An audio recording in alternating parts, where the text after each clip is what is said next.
போர் வந்து வளர்ந்து போகாமல் இருப்பதற்கு பாகிஸ்தான் தான் எதாவது முடிவெடுக்கும். காரணம் அவங்க தான் இதை துவங்கி வச்சாங்க. திருப்பி அவங்க வந்து 15-16 நாட்களாக லைன் ஆஃப் கண்ட்ரோல்னு ஜம்மு காஷ்மீரில் இருக்கு. அதை தாண்டி அவங்க தாக்குதல் நடத்திக்கிட்டே இருக்காங்க. நம்மிடம் ஏர் டிஃபென்ஸ் சிஸ்டமோட சுப்ரீமசி இருக்குது.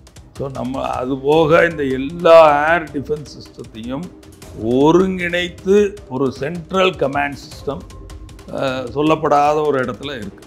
கப்பல் சைஸை பொறுத்து அதோட டெப்த்து கூடும் குறையும். இப்போ ஐஎன்எஸ் விக்ராந்த்லாம் இன்னும் நல்ல டெப்த்து இருக்கும். ஏன்னா அது ஐஎன்எஸ் விக்ராந்த், விக்ரமாதித்யா ரெண்டுமே ஏர்கிராஃப்ட் கேரியர்.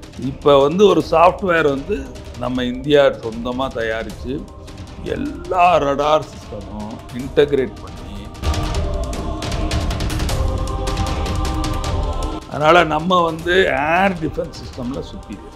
இந்த தாக்குதல் நேற்று நடந்த தாக்குதலில் ராவல்பிண்டி தான் அவங்களோட ஹெட் குவார்ட்டர்ஸ். ஸோ ராவல்பிண்டியில் இருக்க HQ-9 அப்படிங்கிற ஒரு சைனீஸ் மேக் ஏர் டிஃபென்ஸ் சிஸ்டத்தை நம்ம டிஸ்ட்ராய் பண்ணியிருக்கோம். அப்புறம் சேட்டிலைட் இமேஜரி இருக்குது, சேட்டிலைட்லேருந்து பிக்கப் பண்ணுறாங்க. அதனால் நேற்று வந்து கராச்சியில் நம்மளோட கப்பற்படை சென்று தாக்கி இருக்கிறது. அவங்க ஆர்மியிலே இப்போ நிறைய டெசர்ஷன்ஸ் நடக்குது. டெசர்ஷன்ஸ்னால் என்ன அர்த்தம்னா, ஆர்மியை விட்டு ரிசைன் பண்ணுறாங்க, வெளியேறி பகோடாமாங்க, வெளியேறி அவன் பாட்டுக்கு வீட்டுக்கு போகிறேன். ஸோ அவங்க நாட்டு விரலுக்கு தகுந்த வீக்கம். ஸோ அதை புரிஞ்சுக்கின்னு இந்த ஆசிம் முனீருங்கிறவர் என்ன நடக்குதுன்னா, அவர் is power hungry. Prime minister ஆகிறதுக்கு எத்தனையோ வழி இருக்குது. அதுக்கு he wants create a war and try and benefit சொல்கிறார். நிறைய ஷாபாஸ் ஷெரீஃப் ஆகட்டும், ஆசிம் முனீராகட்டும், 2 பேருமே அவங்க ஃபேமிலியை வெளிநாட்டுக்கு அனுப்பிச்சிட்டாங்க. நேற்று பார்த்தீங்கன்னா no fly zone over Pakistan. பாகிஸ்தானை உடைச்சாதான் நம்ம கொஞ்சம் இங்கே நிம்மதியாக இருக்க முடியும். இங்கே இருக்கிற எந்த இஸ்லாமியர்களுக்கு ஏதாவது ஒரு தொந்தரவு இருக்கான்னு ஒரு இஸ்லாமியரை வந்து இந்த ஸ்டுடியோவில் சொல்லுங்க வைப்போம், எதுவும் கிடையாது. ஸோ ஆசிம் முனீர் கையில் தான் இருக்குது இந்த வந்து போர், பெரிய போராக.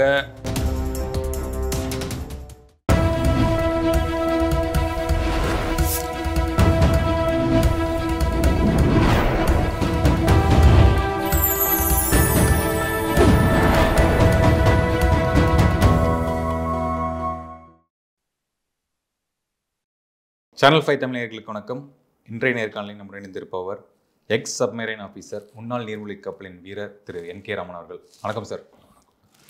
சார், இப்போது காலையிலேருந்து அட்டாக் வந்து மாறி நடந்துக்கிட்டு இருக்கு. இந்தியா வெர்சஸ் பாகிஸ்தான் அப்படிங்கிற மாதிரி போய்கிட்டு இருக்கு. காலையில் பஞ்சாப் மாநிலத்தில் வந்து கொஞ்சம் எல்லை மீறிய பண்ண மாதிரி நம்ம பார்த்துருந்தோம் விஷுவல்ஸ் எல்லாமே. அந்த பாட்டியால் அப்படிங்கிற நகரத்தில் வந்து தாக்குதலாம் நடத்தியிருக்காங்க. என்ன போயிட்டுருக்கு சார் இப்போ இருக்க ப்ரெசன்ட் கண்டிஷன்?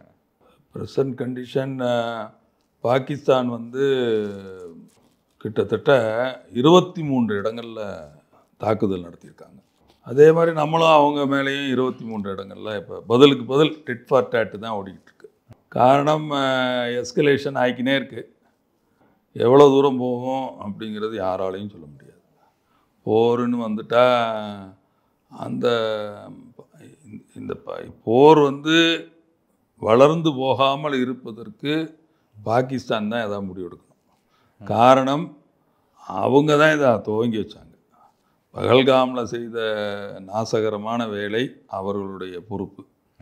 அந்த பொறுப்பை நாம் கொள்ளாத இந்தியா 9 இடங்களில் தாக்கி அவர்களுடைய தீவிரவாத அமைப்புகளை, கட்டிடங்களை, பயிற்சி அளிக்கும் முகாம்களை அளித்திருக்கின்றோம். அதோடு அவங்க விட்டுருந்தாங்கன்னா இந்த எஸ்கலேஷன் நின்றுக்கும். பட் என்ன ஆகுது, திருப்பி அவங்க வந்து 15-16 நாட்களாக லைன் ஆஃப் கண்ட்ரோல்னு ஜம்மு காஷ்மீரில் இருக்குது. அதை தாண்டி அவங்க தாக்குதல் நடத்திக்கிட்டே இருக்காங்க. பஞ்சாப்லேயும் ஓடுது அந்த லைனு. தொடர்ந்து fire arms, small arms firing நடத்திக்கிட்டே இருக்காங்க. இதை பார்த்த உடனே அப்புறம் வந்து அவங்களோட JF-17ங்கிற ஒரு விமானம், அது வந்து சைனீஸ் மேக் விமானம், அதே போல் F-16, இதை 3 விமானங்களை நாம் வீழ்த்தி இருக்கின்றோம். காரணம் நம்மிடம் ஏர் டிஃபென்ஸ் சிஸ்டமோட சுப்ரீமசி இருக்குது. அவங்களோட ஏர் டிஃபென்ஸ் சிஸ்டம் சைனாவிலேருந்து வாங்கப்பட்டது. நம்மளோட ஏர் டிஃபென்ஸ் சிஸ்டம் இஸ்ரேல்லேருந்தும் ரஷ்யாவிலேருந்து வாங்கியிருக்கோம். சொந்தமாகவும் தயாரிச்சிருக்கோம். எல்என்டிங்கிற நிறுவனம் ஏகப்பட்ட ரடார்ஸ், ரொம்ப குறைந்த விலையில் கிடைக்கக்கூடிய ரடார்ஸை இந்தியா முழுக்க வைத்திருக்கின்றோம். நேவி, ஆர்மி, ஏர்ஃபோர்ஸ் மூணுலேயும் வச்சுருக்கோம். ஸோ நம்ம அதுபோக இந்த எல்லா ஏர் டிஃபென்ஸ் சிஸ்டத்தையும் ஒருங்கிணைத்து ஒரு சென்ட்ரல் கமாண்ட் சிஸ்டம் சொல்லப்படாத ஒரு இடத்துல இருக்குது. ஏன்னா அது சொன்னால் அப்புறம் அவன் தாக்கிடுவான். அதனால் அது சொல்லப்படாத இடத்தில் இன்டகிரேட்டட் டிஃபென்ஸ் சிஸ்டம் இருக்குது. இந்த எல்லா ரடார்களிலிருந்தும், ரடார்னால் என்னென்னா வேற ஒன்றும் இல்லை, அது சுற்றிக்கினே இருக்கும், சிக்னல் வாங்கிக்கினே இருக்கும். அது இப்போ ஒரு ஏரோப்ளைன் வருதுன்னா அதோட சிக்னல் வேறு விதமாக இருக்கும், ஒரு பறவைனா வேறு விதமாக இருக்கும். அது மாதிரி அதான் ட்ரோன்ஸ்னால் வேறு விதமாக இருக்கும், மிசைல்ஸ்னால் வேறு விதமாக இருக்கும். அதோட ஸ்பீடு, சைஸு, அதுக்கு ஏற்றாப்புல இன்ஜின் சவுண்டு, அதுக்கு ஏற்றாப்புல. இப்போ நான் நீர்மூழ்கி கப்பலில் இருக்கலாம் அண்டர் வாட்டர் சோனார் சிஸ்டம். எப்படி ஆகாயத்தில் ரடாரோ அண்டர் வாட்டரில் அதுக்கு பேர் சோனார், SONAR. ஸோ அதுவும் சிக்னல் சிஸ்டம் தான். சிக்னல்ஸ் கலெக்ட் பண்ணும். அதுலேயே நீங்கள் பார்த்தீங்கன்னா கப்பல்கள்லேயும் இருக்குது, நீர்மூழ்கி கப்பல்லையும் இருக்குது. சோனார் அது ஒரு பெரிய ட்ரம் இருக்கும், அதில் ஒயர் இருக்கும், அதை இறக்கி விடுவோம். இறக்கி விட்டோன்னா டெப்த்து, கப்பல் சைஸை பொறுத்து அதோட டெப்த்து கூடும் குறையும். இப்போ INS விக்ராந்த்லாம் இன்னும் நல்ல டெப்த்துக்கு போகும். ஏன்னா அது INS விக்ராந்த், விக்ரமாதித்யா ரெண்டுமே ஏர்க்ராஃப்ட் கேரியர். அதற்கு இருக்கக்கூடிய இட வசதி அதுக்கு கூட. மற்ற சின்ன கப்பலுக்கு ஃப்ரிகேட்ஸு, டிஸ்ட்ராயருக்கெலாம் சின்னது, சப்மரீனுக்கு அதை விட சின்னது. அதனால் இந்த சோனார் சிஸ்டத்தை நீங்கள் இறக்கி விட்டிங்கன்னா கடலுக்கு அடியில் போய் it will start picking up sounds pickup பண்ணும். இன்ஜின் ரூம் சவுண்ட் அப்படியே நீங்கள் இந்த படங்கள்லாம் பார்க்கலாம். இந்த வார் மூவிஸ் பார்த்தீங்கன்னா எனிமி ஷிப்பு நெருங்க அந்த சோனாரில் பிப்பும் கூடும், சவுண்டும் நல்லா இருக்கும். அந்த சவுண்ட் எஃபெக்ட் இது கேட்குறதுக்கும் நல்லா இருக்கும், நான் கேட்டிருக்கேன். அதனால் வர வர வர வர கூடிக்கினே போகும். இன்ஃபேக்ட் ஒரு நீர்மூழ்கி கப்பல் கீழே இருக்கும், மேலே எனிமி ஷிப்பு போச்சுன்னா அப்படியே என்னமோ காலடைக்கிற மாதிரி கேட்கும் அது சவுண்டாக வச்சாங்கன்னா. அந்த மாதிரி அப்புறம் ஒயர் கைடட் சோனார் சிஸ்டம்லாம் இருக்குது. நீங்கள் அதை கொஞ்சம் மேனூரிங்லாம் பண்ணலாம், அந்த மாதிரிலாம் இருக்குது. இப்போ ரடாருங்கிறது மேலே சுற்றிக்கிட்டே இருக்கும். இப்போ நீர்மூழ்கி கப்பலே சர்ஃபேஸுக்கு வந்துட்டா ரடார் மாஸ்ட்னு பேர், அதுக்கு பேர் மாஸ்ட். அது ஹைட்ராலிக்கலி ஆக்டிவேட்டட் மாஸ்ட். அது மேலே போய் ஓப்பன் ஆகி ரடார் சுற்றிக்கினே இருக்கும், 360 டிகிரி சுற்றிக்கினே இருக்கும். இது கப்பலில் இருக்கிற மாதிரி எல்லா லேண்டு இராணுவ முகாம்களையும் இந்த ரடார் சிஸ்டம் இருக்கும், சுற்றிக்கினே இருக்கும். இப்போ ஒரு சாஃப்ட்வேர் நம்ம இந்தியா சொந்தமாக தயாரித்து எல்லா ரடார் சிஸ்டமும் இன்டகிரேட் பண்ணி ஒருங்கிணைத்து ஆல் ஓவர் இந்தியா நீங்கள் இப்போ நீங்கள் மானிட்டர் பண்ணலாம். என்ன கப்பல் வருதா, ஆகாயத்தில் ட்ரோன்ஸ் வருதா, ட்ரோன்ஸ்லேயும் பல வகைப்பட்டான ட்ரோன்ஸ் இருக்குது. அதனால் நம்ம ஏர் டிஃபென்ஸ் சிஸ்டமில் சுப்பீரியர். இந்த தாக்குதல், நேற்று நடந்த தாக்குதலில் ராவல்பிண்டி தான் அவங்களோட ஹெட் குவார்ட்டர்ஸ், எது ஆர்மியோடது. Islamabad political headquarters. So ராவல்பிண்டியில் இருக்க HQ-9 அப்படிங்கிற ஒரு சைனீஸ் மேக் ஏர் டிஃபென்ஸ் சிஸ்டத்தை நம்ம டிஸ்ட்ராய் பண்ணியிருக்கோம். நம்மளோட ஃபைட்டர் ஜெட்ஸ் போய் அது டிஸ்ட்ராய் பண்ணியிருக்கு. அந்த இது கிட்டத்தட்ட நீங்கள் பார்த்தீங்கன்னா 6000 கோடி மதிப்புள்ள ஒரு சாதனம். இராணுவ தளவாடம் 6000 கோடி. நம்மள்கிட்ட இருக்கிற S-400 மிர்ஃபுஃப், அதாவது அந்த ரஷ்யன் வேர்டு அந்த இதுக்கு இருக்குது. அந்த இது 8000 கோடி ஒரு ஸ்குவாட்ரனே. அது air to surface to air, surface to air missiles அது இருக்குது. அந்த பேரல் இருந்து அப்படியே பறந்துக்கினே இருக்கும் சர்ஃபேஸ் டு ஏர். அதை நீங்கள் டிவிலெலாம் பார்த்துருப்பீங்க, அவ்வளோ வேகமாக போகும். இந்த ரேடார்ஸ்லாம் எப்படி சார் 10,000 கோடி அப்படின்னு கேள்விப்பட்டோம் உண்மையா? அதெல்லாம் கிடையாது. நம்ம இப்போ எல்என்டி தயாரிச்சிருக்கிறதுலாம் அது 10,000 கோடி இருக்குது. இப்போ நீங்கள் ட்ரோன்ஸ் எடுத்துக்கிட்டிங்கன்னா 24,000 ரூபாயில் இந்த கேமரா எடுக்கிற ட்ரோன்ஸ் இருக்குது.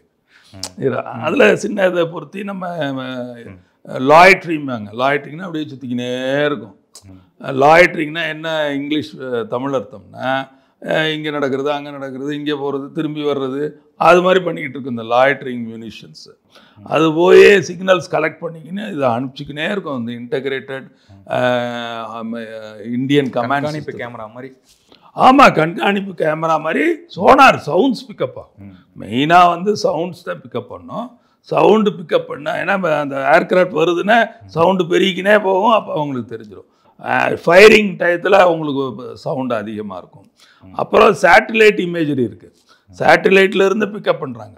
நம்மளோட சேட்டிலைட்ஸ் அவங்க சேட்டிலைட்டோட 100 மடங்கு சக்தி வாய்ந்த சேட்டிலைட்ஸ் இருக்கும். நம்பர் ஆஃப் சேட்டிலைட்ஸும் நமக்கு கூட. அவங்கள ஏன்னா நம்ம சொந்தமாக சேட்டிலைட்ஸ் அனுப்புகிறோம். அவங்க அவ்வளோலாம் அனுப்புறதில்ல. அவங்கள்ட்ட அவ்வளோ பணம் இல்லை. நம்ம டெவலப் பண்ண இப்போ அக்னி 5ன்னு ஒன்று இருக்குது. அது வந்து inter continental ICBMS, inter continental ballistic missile system. போய் எதிரி நாட்டுக்கு போய் பேலோட ஃபயர் பண்ணிவிட்டு திரும்பி நம்ம நாட்டுக்கே வந்துடும். எப்படி ராக்கெட் வருதோ அதே போல் அது வந்துடும். அது வந்து அப்துல் கலாமோட தலைமையில் ஆயிரக்கணக்கான சயின்டிஸ்ட் கண்டுபிடிச்ச அந்த இது. நம்ம இஸ்ரோ மாதிரி அவங்களுக்கெல்லாம் அவ்வளோ பெரிய இதெல்லாம் இந்தியன் ஸ்பேஸ் ரிசர்ச் ஆர்கனைசேஷன் நமக்கு இருக்குது. ரிசர்ச் டெவலப்மெண்ட் ஆர்கனைசேஷன் இருக்குது. ஏகப்பட்ட ஆர்கனைசேஷன். நம்ம முன்னவே நான் அவங்க இன்டர்வியூவில் சொல்லியிருக்கேன், நம்மளோட பட்ஜெட்டுக்கும் அவங்களுக்கும் கம்பேரிசனே இல்லை. அவங்க வந்து ரொம்ப ஏழை நாடு. அவங்கள ஏன் ஏழை நாடுங்கிறதுக்கு பல காரணங்கள் இருக்குது. அதனால் நேற்று வந்து கராச்சியில் நம்மளோட கப்பற்படை சென்று தாக்கி இருக்கிறது. அதுக்கான ஃபுல் விவரங்கள் வரமாட்டேங்குது. அது கொஞ்சம் சீக்கிரட்டாக வச்சுருக்காங்க. காரணம் ப்ரீஃபிங்லேயும் 2 லேடி ஆஃபீஸர்ஸு அழகாக அதெல்லாம் ரொம்ப நேம் வந்து ஆக்சுவலாக சிந்தூருங்கிறது அந்த சந்தனப்பட்டை குறிக்கிறத ஒழிய அதுக்கு வந்து ஒரு அது அப்ரிவேட்டட் வேர்டு சிந்தூருங்கிறது. அதுக்கு ஃபுல் ஃபார்ம் இருக்குது. எனக்கு ஒருத்தர் நண்பர் சொன்னார், அதுக்கு வந்து சிக்னல் இன்டகிரேட்டட் அண்டு டிஃபென்ஸு அதெல்லாம் இருக்குது. ஸோ அது ஃபுல்லாக எனக்கு கிடைக்கல. நிச்சயமாக அவங்க நேயர்களுக்கு நான் சொல்கிறேன், இரண்டாவது கண்டுபிடிக்கிறேன். சிந்தூருங்கிறது ஆக்சுவலாக அது வந்து இன்ஃபேக்ட் நம்ம வேணும்னு வச்சுருக்கோம் அதை, பட் அதுக்கு ஒரு ஃபுல் ஃபார்ம் இருக்குது. அதோட அப்ரிவேஷன் தான் இந்த சிந்தூருங்கிறது. ப்ரீஃபிங்கும் அதுவே அவனுக்கு கேவலமான ஒரு இது. என்னடா ஒரு 2 பெண்களை வச்சு நம்ம நாட்டில் அடிக்கிற ஏன்னா எவ்ரி 2 hours 3 hours ஒரு பெரிய மீடியா ப்ரீஃபிங் வந்து under the chairmanship of the foreign secretary மிஸ்திரிங்கிறவர். அவரே பார்த்தீங்கன்னா காஷ்மீர்காரர். இஸ் அ ரிப்பேட்ரியேட்டுன்னு சொல்லக்கூடாது, ஏன்னா Kashmir is a part of India. அவர் தான் வந்து IFS officer, is the foreign secretary of India. அவர் தான் ப்ரீஃபிங் பண்ணுறார். Is flanked by 2 female officers of the Indian Armed Forces. One is the Air Force and one is the Army. So அதுவே அவனுக்கு கேவலம் தான். என்னடா அது இவங்க 2 பேர். அவங்க ஆர்மியில் இப்போ நிறைய டெசர்ஷன்ஸ் நடக்குது. டெசர்ஷன்ஸ்னால் என்ன அர்த்தம்னா ஆர்மியை விட்டு ரிசைன் பண்ணுறாங்க, வெளியேறி பகோடாம்பாங்க. வெளியேறி அவன் பாட்டுக்கு வீட்டுக்கு போகிறேன், எங்கேயாவது போயிடுறேன், எனக்கு ஆர்மி லைஃபே வேண்டாம், நீ உங்களோட வேலை பார்க்க முடியல. ஏன்னா அங்கே வந்து பஞ்சாபி பாகிஸ்தானிஸோட ஆதிக்கம் பயங்கரமாக இருக்குது. நீங்கள் ஏற்கனவே நான் உங்கள் இதில் சொல்லியிருக்கேன், பங்களாதேஷ் வாரை பற்றி சொன்னேன்னு நினைக்கிறேன். பங்களாதேஷில் ஏற்பட்ட வாரே என்னென்னா பலதரப்பட்ட காரணங்களில் தலையாய காரணம் இவங்க பெங்கால் முஸ்லிம்ஸ், அவங்க உருது முஸ்லிம்ஸ். இவங்க ஹைட்டு 5 அடி, அவங்க ஹைட்டு 5.5 அடி குறையாமல் இருப்பாங்க. 5.5 அடி, 6, 6 அடி, 6.7 அடி, அந்த அளவுக்கு ஹைட் டிஃப்ரென்ஸ் இருந்துச்சு. நிறத்துலேயும் இவங்க மாநிறம், கருப்பு இல்லை பட் மாநிறம், அவங்க நல்லா சேப்பாக இருப்பாங்க. இப்போ யார் பாகிஸ்தானிஸு. இந்த உயர் அதிகாரிகள் அனைத்து பேரும் வெஸ்ட் பாகிஸ்தானியர்களாக ஈஸ்ட் பாகிஸ்தானில் அன்று இருந்த 1971 டிசம்பர் 13க்கு முன்னாடி இருந்த பங்களாதேஷில் பெரும்பாலான சீனியர் ஆஃபீஸர்ஸ் வந்து பாகிஸ்தான்லேருந்து வந்தவங்களாக தான் இருக்காங்க. அதனால் இந்த பேதங்களுக்கான இவங்களோட ரிசோர்ஸஸ் பார்த்திங்கன்னா 56% வந்து contribution to the then United பாகிஸ்தானுக்கு பொருளாதார ரீதியாகவும் இருக்கட்டும், ஆர்மி ரீதியாகவும் இருக்கட்டும், அவங்க வந்து கான்ட்ரிபியூட் பண்ண 56%. 44% தான் வெஸ்ட் பாகிஸ்தான். ஸோ 56 எங்கே, 44 எங்கே. அதனால் அது மட்டும் இல்லை, முஜபீர் ரஹ்மான் வந்து ஒரு எம்பி தொகுதி இல்லாமல் ஈஸ்ட் பாகிஸ்தானில் ஜெயிக்கிறார். இங்கிட்டு ஜுல்ஃபிகர் அலி புட்டோ ஜெயிக்கிறார். அதனால் என்ன போகுது, எப்படி ஆட்சி அமைக்கிறதுனே தெரில. உடனே என்ன பண்ணுறாங்க, வெஸ்ட் பாகிஸ்தான்லேருந்து வந்து முஜபீர் ரஹ்மான அவாமி லீக்னு அவங்க பார்ட்டி, அவங்க பொண்ணை கூட இப்போ எக்ஸைலில் இருக்காங்க, அவரை வந்து அரெஸ்ட் பண்ணிடுறாங்க. பயங்கர அன்ட்ரஸ்ட் இன் ஈஸ்ட் பாகிஸ்தான். அதனால் அகதிகள் லட்சக்கணக்கில் இந்தியாவுக்கு வர ஆரம்பிச்சிட்டாங்க. 1971 வார் நடந்தது. ஸோ அவங்க நாட்டு விரலுக்கு தகுந்த வீக்கம். ஸோ அதை புரிஞ்சுக்கின்னு இந்த ஆசிம் முனீருங்கிறவர் என்ன நடக்குதுன்னா, அவர் is power hungry. Is hungry of being a dictator. He wants to become the Prime Minister of the Pakistan. Prime Minister ஆகிறதுக்கு எத்தனையோ வழி இருக்குது. அதுக்கு he wants to create a war and try and benefit from that. So ஆர்மியோட relevance கூடிக்கினே போகுது. ஏன்னா அங்கே மக்கள் தொகை 24 கோடி. அங்கே ஓவர பீரியட் ஆஃப் டைம் அவங்களுக்கு அங்கே மக்கள் தொகையை காட்டிலும் அவங்களோட யுனைடெட் நேஷன்ஸ் சார்ட்டர் படி இல்லாமல் அதிகப்படியான இராணுவம் அவங்கள்ட்ட இருக்குது. ஸோ ஆல்வேஸ் இராணுவம் வந்து மக்களால் தேர்ந்தெடுக்கப்பட்ட ஒரு ஜனநாயக அரசாங்கத்தை ஆண்டு கொண்டிருக்கின்றது. அது என்ன பேசணும்னா, எனக்கு தெரிஞ்சு ஷாபாஸ் ஷெரீஃப் என்ன பேசணுங்கிறது மெயிலில் தான், ராவல்பிண்டியிலேருந்து தான் வருது. ராவல்பிண்டியிலேருந்து இஸ்லாமாபாத்துக்கு மெயிலில் வரணும், நீ என்ன பேசணும்னு. அதை மீறி பேசுனா அவனை அரெஸ்ட் பண்ணிடுவாங்க. இப்போ இம்ரான்கானை எந்த வித முகாந்திரமும் இல்லாமல் அரெஸ்ட் பண்ணி வச்சுருக்காங்க. அவரோட பிஏ ஒருத்தர், பர்சனல் அசிஸ்டண்ட்டாக இருந்த ஒருத்தர், அவரை கொல்ல போடாங்க அப்படின்னு எனக்கு பயமாக இருக்குது, என் ஃபேமிலியவே நான் வந்து பாகிஸ்தானை விட்டு அனுப்பிச்சிட்டேன்னு சொல்கிறாங்க. நிறைய இப்போ ஷாபாஸ் ஷெரீஃப் ஆகட்டும், ஆசிம் முனீராகட்டும், 2 பேருமே அவங்க ஃபேமிலியை வெளிநாட்டுக்கு அனுப்பிச்சிட்டாங்க. நேற்று பார்த்தீங்கன்னா no fly zone over Pakistan. எந்த ஏர்க்ராஃப்ட்டும் ஃப்ளை ஆகக்கூடாது. அவங்க மிலிட்ரி ஏர்க்ராஃப்டுக்கு மட்டும் வந்து பறக்கிறதுக்கான அதிகாரம் இருந்து கொண்டிருக்கிறது. நேற்றும் இருக்குது, இன்றைக்கும் இருக்குது. ஆனால் 4 ப்ரைவேட் ஜெட்டு ஃப்ளை அவுட் ஆகிருக்கு. அப்புறம் போய் துருவியா நம்ம இன்டெலிஜென்ஸை கேதர் பண்ணால் ஏகப்பட்ட பிஸ்னஸ்மேனோட ஃபேமிலிஸு, பெரிய பெரிய அதிகாரிகள், இராணுவ அதிகாரிகள், இவங்களோட குடும்பத்தோடு வெளிநாட்டை அனுப்பிச்சிட்டு இருக்காங்க. ஒரு ஜென்ரல் கூட அந்த நாட்டிலே இருக்கிறதில்ல. ஏன்னா ஒவ்வொரு ஜென்ரலும் கோடிக்கணக்கில் பணம் அடிச்சுக்கிட்டு இருக்காங்க. பலுச்சிஸ்தான் தான் இருக்கிறதுலையே ஹையஸ்ட் ரெவென்யூ ஜென்ரேட்டிங் ஸ்டேட்டு. ஆனால் அவனை ஒரு அடிமை மாதிரி வச்சுக்கிட்டு இருக்காங்க. அங்கே கோல் இருக்குது, அயனோர் இருக்குது, ஆயில் இருக்குது. வெல்த்தியஸ்ட் நேஷன் உக்ரைன் மாதிரி வெல்த்தியான நேஷனு.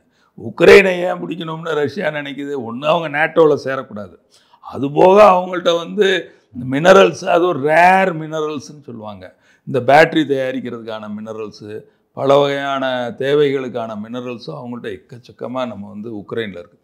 அதே போல் தான் பலுச்சிஸ்தானில் இருக்குது. அதனால் அவனை எப்போது அடிமையாக வச்சுருப்பாங்க இந்த பஞ்சாபி பாகிஸ்தான்ஸு.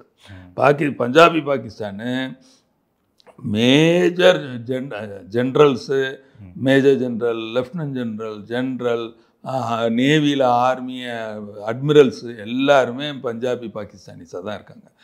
அவங்க வந்து இப்போ மியூட்டினி நடந்துக்கிட்டு இருக்கு. ஒன்று டெசர்ஷன் சொன்னேன், இன்னொன்று மியூட்டினி. அவங்க பாட்டுக்கு பலுச்சிஸ்தான் வீரர்கள்லாம் வந்து தனி நாடு பிரகடனமே பண்ணிட்டாங்க. எங்கள் நாடு இனிமேட்டு இப்போ நாங்கள் பாகிஸ்தானை சேர்ந்த நாடு இல்லை, நாங்கள் தனி நாடுன்னு அவங்க பிரகடனமே பண்ணிட்டாங்க. இப்போ இன்னும் கொஞ்ச நாளில் நிச்சயமாக இந்த நம்ம இந்தியா நல்ல முறையில் செயல்பட்டு இந்த ஒரு நல்ல முடிவுக்கு வந்தாங்கன்னா இது ஒரு கண்டிஷன் வைக்கணும். பலுச்சிஸ்தானை தனி நாடு நீங்கள் அறிவிக்கணும். எப்படி நம்ம வந்து பங்களாதேஷை தனி நாடாக அறிவித்தோமோ அது மாதிரி பலுச்சிஸ்தானை அறிவிக்கிறதுக்கான வாய்ப்புகள் நிறைய இருக்கின்றது. ஏன்னா பாகிஸ்தானை உடைச்சாதான் நம்ம கொஞ்சம் இங்கே நிம்மதியாக இருக்க முடியும். அல்லாட்டி காஷ்மீர் என்னோடது சும்மா அவனுக்கு நல்லாவே தெரியும். நான் ஏற்கனவே நம்ம இது சேனலில் சொல்லியிருக்கேன். ராஜா ஹரிசிங் அவர் தான் வந்து 1947 அங்கே வந்து காஷ்மீர், ஜம்மு காஷ்மீர் சமஸ்தானா ஒரு இந்து ராஜாக தான் இருந்தார். அவங்க வந்து கிட்டத்தட்ட 40% 45% ஹிந்துஸ், 55% கொஞ்சம் 10% கூட முஸ்லீம்ஸ் இருந்தாங்க எங்கே காஷ்மீரில். ஆனால் ஹிந்து ராஜா வந்து காஷ்மீரை ஏன் இது பண்ணணும்னா, இண்டஸ் ரிவர் வந்து காஷ்மீருக்கு தாண்டி தான் வந்து அங்கே உற்பத்தி ஆகுது. எப்படி தலைக்காவேரியிலேருந்து காவேரி வருதோ அதுபோல் இண்டஸ் வாட்டர் அங்கே காஷ்மீர், ஜம்மு காஷ்மீரில் தான் இருக்குது. அதனால தான் அதை எடுத்துக்கணும்னு பார்க்குறாங்க. Moreover one of the biggest tourist spot. போன வருஷம் மட்டும் 23 லட்சம் சுற்றுலா பயணிகள் இந்தியாவிலிருந்து வெளிநாடுகளிலிருந்தும் இதுக்கு போயிருக்காங்க காஷ்மீர். அப்போ யோசிச்சு பாருங்கள், 23 லட்சம் பேருன்னா எத்தனை பேரோட வாழ்வாதாரம். நீங்கள் சுவிட்சர்லாண்டில் எடுத்துக்கிட்டிங்கன்னா நீங்கள்லாம் கேள்விப்பட்டிருப்பீங்க, அந்த காலத்தில் வாட்ச் ஒன்று தான் தயாரிப்பாங்க, அவ்வளோ சின்ன நாடு. அப்புறம் பேங்கிங் சிஸ்டம் கொண்டு வந்தாங்க. அங்கே கருப்பு பணம் பதுக்கிற ஒரே நாடு அந்த காலத்தில் 60, 70, 80களில் சுவிட்சர்லாண்டில் தான். சுவிஸ் அக்கௌண்ட்டுன்னே எல்லாருக்கும் தெரியும். டாடா பிர்லா சொல்கிற மாதிரி சுவிஸ் அக்கௌண்ட்டு சொல்கிறது நம்ம உண்டு. அது மாதிரி அவ்வளோ அழகான ஒரு பிரதேசம் காஷ்மீர். அதில் டூரிஸ்ட் மெதுவாக கூடிக்கிட்டு இருந்துச்சு. Article 3 after abrogation of article 370 and 35A இதுக்கப்புறம் ஒரு அமைதி பூங்காவாக மாறிடுச்சு. காரணம், போலீஸ் வந்து லெஃப்டினன்ட் கவர்னர் கீழே வந்துடும், போலீஸ் வந்து சீஃப் மினிஸ்டர் கீழே வராது. நீங்கள் பாண்டிச்சேரி எடுத்துக்கிட்டிங்கன்னா லெஃப்டினன்ட் கவர்னர் கீழே தான் அவங்க ஆர்டர்ஸ் எழுதும். Any money bill, any money இது டெண்டருக்கு எல்லாம் லெஃப்டினன்ட் கவர்னர் சைன் பண்ணோம். சின்ன பட்ஜெட் தான் இவங்களுக்கு இருக்குது, இந்த chief minister of the union territory. அதனால தான் கேஜ்ரிவால் குதின்னு குதிப்பார் டெல்லியில். எனக்கு எந்த அதிகாரமும் இல்லை, எனக்கு ஸ்கூல்ஸ் மட்டும்தான் இருக்குது, எனக்கு ரோட்ஸ் மட்டும்தான் இருக்குது, போலீஸ் என் கையில் இல்லை. போலீஸ் வந்து ஹோம் மினிஸ்ட்ரியோட அட்டாச்சு. போலீஸு சீஃப் மினிஸ்டர் கீழே வருவாங்க, பட் ஆல் எக்ஸிக்யூட்டிவ் கையெழுத்து வந்து லெஃப்டினன்ட் கவர்னர் தான். Chief minister of union territory powers are only 50% of that of a state. ஒரு மாநிலத்துக்கு என்ன அதிகாரிகள் முதலமைச்சருக்கு இருக்கோ அதில் பாதி தான் வந்து யூனியன் டெரிட்டரியோட முதலமைச்சருக்கு இருக்குது. அந்த வகையில் இந்த காஷ்மீரையும் ஜம்முவையும் லடாக்கையும், ஜம்மு காஷ்மீர் ஒரு யூனியன் டெரிட்டரி, லடாக் ஒரு யூனியன் டெரிட்டரி, 2 யூனியன் டெரிட்டரி வந்தோடனே ஒரு அமைதி பூங்காவாகி ஒழுங்காக டூரிசம் பைய டெவலப் ஆகிக்கிட்டு இருந்துச்சு. இன்னும் அப்புறம் 35A அப்ராகேஷனுக்கு அப்புறம் என்ன 2019 அமித்ஷா அவர்கள் செஞ்ச பிறகு என்னாச்சு, சொத்து இப்போ நீங்கள் போய் இப்போ காஷ்மீரில் சொத்து வாங்கலாம். இப்போ நல்ல வியாபாரம் பண்ணுறீங்க, இங்கே நீங்கள் அங்கே போய் ஒரு வியாபாரம் ஆரம்பிக்கிறதுக்கு ஒரு இடத்த வாங்கலாம். இதுக்கு முன்னாடி 2019 2018 நீங்களோ நானோ அவரோ போய் ஒரு இடமே அங்கே வாங்க முடியாது. அவங்க அந்த டெரிட்டரி வந்து ஒரு ப்ரொடெக்டட் டெரிட்டரியாக இருந்திருக்கு. பலதரப்பட்ட இன்ஃபேக்ட் நீங்கள் ரொம்ப ஆச்சரியப்படுவீங்க, ராஜேஷ் பைலட்டோட பையன் பேர் சச்சின் பைலட். ராஜேஷ் பைலட் வந்து இந்த இந்திரா காந்தி அம்மையாரோட ராஜீவ்காந்தியோட கேபினெட்டில் மினிஸ்டராக இருந்தார். சச்சின் பைலட் ரொம்ப ட்ரை பண்ணார் சீஃப் மினிஸ்டர் ஆஃப் ராஜஸ்தான் ஆகிறதுக்கு. அவர் வந்து ஓமர் அப்துல்லாவோட சிஸ்டர் தங்கச்சியோ அக்காவையோ தான் கல்யாணம் பண்ணியிருக்காரு, தங்கச்சியா கல்யாணம் பண்ணியிருக்காரு. நீங்கள் ஒரு காஷ்மீரில் பிறந்த ஒரு பெண்மணி காஷ்மீர் அல்லாத ஒரு பையனை கல்யாணம் பண்ணிக்கினீங்கன்னா உங்களுக்கு சொத்துரிமையே கிடையாது காஷ்மீரில். ஆஃப்டர் அப்ராகேஷன் ஆஃப் ஆர்டிகல் 370 தான் எல்லோரும் சமம் அப்படின்னு ஆயிருக்கு. அங்கே இருக்கக்கூடிய தலித், காஷ்மீரில் இருந்த ஒரு தலித்துக்கு ஓட்டுரிமை கிடையாது, ஓட்டுரிமையே கிடையாது. இன்னும் இந்த அமெரிக்கா வந்து கூன்னு கத்திக்கிட்டு இருக்கேன். 1959 தான் ஒரே பள்ளியிலே கருப்பின மாணவர்களும் வெள்ளை மாணவர்களும் ஒன்றாக உட்கார்ந்து படிக்கக்கூடிய ஒரு சூழ்நிலை இருந்தது. 1960 தான் பிளாக் நீக்ரோஸுக்கு ஓட்டுரிமையே கொடுத்தாங்க. இவ்வளவு பேசுகிற அமெரிக்கா 250 ஆண்டுகளாக தனி நாடாக ஒரு இண்டிபெண்டன்ட் நேஷனாக செயல்பட்டு கொண்டு இருக்கின்ற அமெரிக்கா நமக்கு 1947 சுதந்திரம் கிடச்சிச்சுன்னா அடுத்த எலெக்ஷன்லேயே, அதுக்கு முன்னாடி உள்ள எலெக்ஷன்லேயே தலித்துக்கு ஓட்டுரிமை இருந்துச்சு. அங்கே கருப்பின மக்களுக்கு 1960 தான் ஓட்டுரிமையே கொடுத்தாங்க. அதனால தான் அழகாக ஜெய்சங்கர் ஒரு வாரம் முன்னாடி ஒரு ப்ரெஸ் மீட்டில் ரொம்ப அழகாக சொன்னார், we want partners not preachers அப்படின்னு இந்த புல்வாமா பகல்காம் நிகழ்ச்சிக்கு அவர் பதிலடி கொடுக்கும் வகையில் பிரான்ஸு வந்து நாங்கள் வந்து மீடியேட் பண்ணுறோம், ட்ரம்ப் நாங்கள் மீடியேட் பண்ணுறோம், எல்லாரும் இவன் மாதிரி தண்டல்காரன் மாறுறான்ல, எல்லாரும் இந்த அடி எடுத்தவெல்லாம் தண்டல்காரன், அது மாதிரி எல்லாரும் நாங்கள் மீடியேட் பண்ணுறாங்க அவர் சொல்லிட்டார். அப்போ நீ செவனேன்னு ஓனாட பார்த்துக்கோ, நீ சொல்கிற என்ன ப்ரீச்சிங் பண்ணுறியோ, என்ன உபதேசம் பண்ணுறியோ அதை நீ வந்து பின்பற்றியா? பின்பற்றுறதில்ல. எங்கே பின்பற்றுறாங்க? பிரான்ஸும் பின்பற்றுறதில்ல, இட்டாலியும் பின்பற்றுறதில்ல, யூகே சுத்தமாக பின்பற்றுறதில்ல. இப்போ சுவிட்சர்லாண்டுக்கு அடுத்த கேஷ் ஹேவன் லேண்டாக மாறிக்கிட்டு இருக்கிறது. அவன் எக்கானமியே இந்த கருப்பு பணத்தை வச்சு தான் இருக்குது. யுனைடெட் கிங்டம் இந்த the sun never sets in the United Kingdom காலனின்னு சொல்லுவாங்க. அப்பேற்பட்ட யுனைடெட் கிங்டம் இப்போ வந்து அவனோட economy is driven by the black money of the entire world. நீங்கள் 8 லட்சம் பவுண்டு வச்சுருந்தீங்கன்னா நீ உங்களுக்கு 5 வருஷத்துக்கு சிட்டிசன்ஷிப் கொடுத்துருவான். நீங்கள் அங்கே போய் 8 லட்சம் பவுண்டு இன்வெஸ்ட் பண்ணணும், பண்ணிங்கன்னா பண்ணலாம். அதனால் இந்த இராணுவ தாக்குதல் மிக துல்லியமாக நடத்தப்பட்ட அந்த தாக்குதலை மீறி மீண்டும் அவங்க வந்து நம்மளுடைய சாதாரண குடிமக்கள் வாழக்கூடிய இடங்களிலே பாகிஸ்தான் குண்டுகளை போட்டு கொண்டிருக்கின்றது. ஒவ்வொரு ட்ரோனையும் மக்கள் வாழ்ற பகுதியில் வந்து தாக்குதல் நடத்துறாங்க. ஆமாம், அது வந்து இப்போ ராணுவ முறையிலேயே வந்து ஒரு விதிமுறை இருக்கும்ல, மக்களை வந்து தாக்கக்கூடாது அப்படின்ட்டு. இப்போ பாகிஸ்தான் ராணுவம் தான் தாக்குறாங்க அப்படிங்கும்போது அது ராணுவமா இல்லை டெரரிஸ்ட் அப்படிங்கிற கேள்வி தான் வருது. இல்லை, அங்கே வந்து 2 பேரும் ஒன்று தான், டெரரிஸ்ட்டுக்கும் இராணுவத்துக்கும் இதில். அதாவது அங்கே நீங்கள் இராணுவத்தில் சேர்ந்து அப்படியே அவங்கள வந்து உங்களை பிரெயின் வாஷ் பண்ணுவாங்க. பிரெயின் வாஷ் பண்ணிவிட்டு நீ டெரரிஸ்டாக மாறிக்கிறேன்னு இதை அப்படியே ரொம்ப வெகுண்டு இஸ்லாமிய இதெல்லாம் சொன்னானே எழுந்தானே அப்படியே எல்லாம் ஃபேக் வீடியோவாக போடுவாங்க. இந்தியாவில் இது நடக்குது, அது நடக்குது, மற்ற நாடுகளில் இஸ்லாமியர்களுக்கு எதிர்த்து இதெல்லாம் நடக்குது, இந்த கொடுமையெல்லாம் நடக்குது. நம்ம இங்கே இருக்கிறதுலையே பீஸ்ஃபுல் நேஷன் இந்த வேர்ல்டு வந்து நம்ம மட்டும்தான். இங்கே இருக்கிற எந்த இஸ்லாமியர்களுக்கு ஏதாவது ஒரு தொந்தரவு இருக்கான்னு ஒரு இஸ்லாமியரை வந்து இந்த ஸ்டுடியோவில் சொல்லுங்க வைப்போம், எதுவும் கிடையாது. நம்ம மத அடிப்படையில் யாரையும் பேதப்படுத்துதில்லை. இப்போ 6000 ரூபா போடுறாங்க, இது கிசான் சம்மான் நிதி.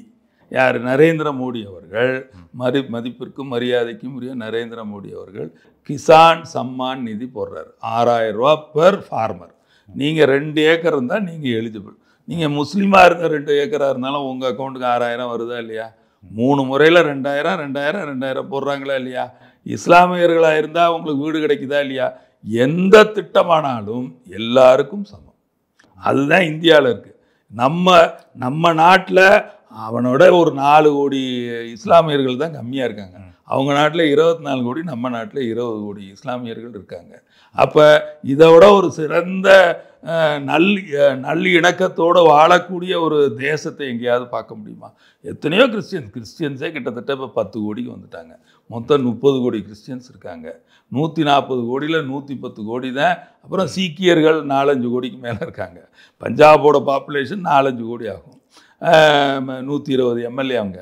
ஸோ அதை வச்சு பாப்புலேஷனை கனெக்ட் பண்ணி சொல்லிடலாம். ஒரு எம்எல்ஏக்கு ஒரு 2.5 லட்சம் 3 லட்சம் ஓட்டு வச்சிங்கன்னா இன்ட்டு 110 பெருக்குனிங்கன்னா வந்துடும். அதுவோ சில்ட்ரன்ஸ், அதுவோ குழந்தைகளுக்கு ஓட்டு உரிமை இல்லை, அதனால் அது வராது. ஸோ என்ன சொல்ல வரேன்னா, ஜெயின மதம், புத்த மதம் பிறந்தது இந்தியாவில், ஜெயின மதம் பிறந்தது இந்தியாவில், சீக்கிய மதம் பிறந்தது இந்தியாவில், ஹிந்து மதம் பிறந்தது இந்தியாவில். 2 மதம் தான் 3 மதம் தான் வெளியில் பிறந்திருக்கு. ஒன்று ஜெயினிசம், ஒன்று ஜூஸ், ஜோராஸ்ட்ரியன்ஸு வந்து juice, the richest people in the world. அதுக்கு அடுத்தது யார்? கிறிஸ்டியானிட்டி, அவர் ஜீசஸ். அடுத்தது பார்த்திங்கன்னா முஸ்லிம்ஸ். இவங்க 3 பேருமே சித்தர் வழிபாடில் வரக்கூடிய இது. ஏன்னா ஆப்ரஹாமிக் ரிலிஜன். மற்றபடி மற்ற அனைத்து மதங்களும் இப்போ ஜப்பானில் பெரும்பாலும் என்ன இருக்காங்க? புத்தர்கள் இருக்காங்க. பிறந்த ஊர் எது? இந்தியாவில் தான் பிறந்தார். சித்தார்த்துன்னு ஒரு ராஜாவாக தான் அவர் பிறந்தார். ஒழிய ஜெயின மகாவீர் பிறந்தது இங்கே தான். அதனால் எல்லா கிட்டத்தட்ட 4 பெரிய மதங்கள் பிறந்தது. One of the biggest religion in the world is Buddhism. எல்லாரும் கிறிஸ்டியானிட்டி முஸ்லீம் நினச்சிக்கிட்டு இருப்பீங்க, அதெல்லாம் கிடையாது. The maximum speaking language in the world is Spanish. அதே போல் the biggest religion in the world is Buddhism. ஸ்ரீலங்காவில் புத்திசம் இருக்குது, பர்மாவில் புத்திசம் இருக்குது. அதனால் பிறந்த இடம் இந்தியா தான். அவங்க எத்தனை பேர் டூரிஸ்ட் வர்றாங்க, வந்து இங்கே புத்தர் பிறந்த இடத்த பார்த்துட்டு போகிறாங்க. அவர் தவம் செய்த மரங்களுக்கு கீழே தவம் செய்த மரங்களை பாதுகாத்து வைத்திருக்கின்றோம். நான் மகாராஷ்டிராவில் போயிட்டு வந்தேன், அங்கெல்லாம் வந்து அவங்க வந்து டூரிஸ்டாக வந்துட்டு போகிறாங்க. ஸோ ஆசி முனீர் கையில் தான் இருக்குது இந்த வந்து போர். பெரிய போராக ஆகுமா ஆகாதா என்ற இது அவரை பொறுத்து தான் இருக்குது. இப்போ வந்து துருக்கி வந்து ஹெல்ப் பண்ணுறேங்கிற முறையில் வந்து சும்மா இருந்தால் இதுவுமே நீங்கள் பார்த்தீங்கன்னா 3 வருட காலம் உக்ரைனும் ரஷ்யாவும் சண்டை போட்டுக்கிட்டு இருக்கு. 3 வருட காலம். ஏது பணம்? உக்ரைன்கிட்ட ஏது பணம்?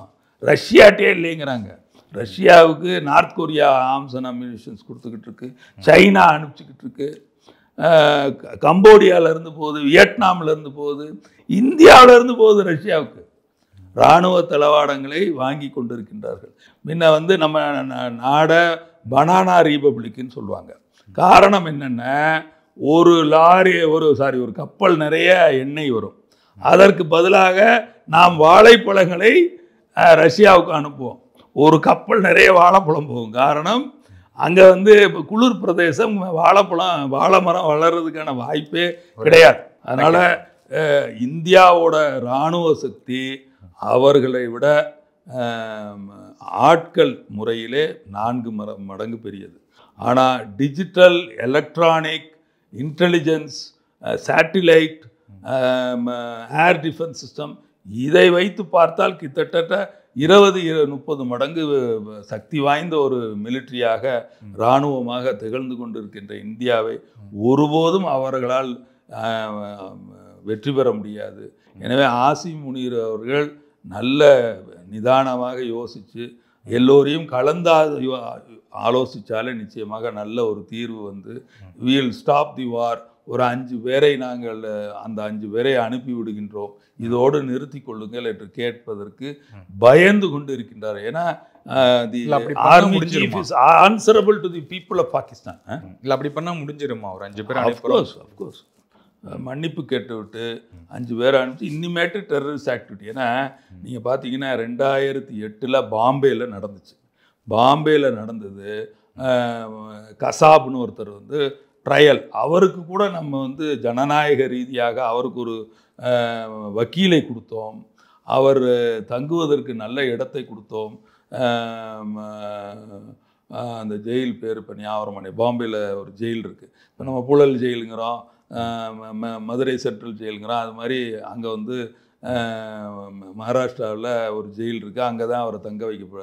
ஒவ்வொரு தாட்டியும் ஒழுங்காக கூட்டிகிட்டு வந்து அவரை நல்ல முறையிலே நடத்தி தூக்கு தண்டனை வரைக்கும் ஒரு ஜட்ஜு மூலமாக தான் கொடுத்துருக்கோம். இத்தனைக்கும் ஒரு 1000கணக்கான வீடியோக்கள் இருக்கின்றன அவர் எப்படியெல்லாம் சுட்டாருங்கிற முறையில்.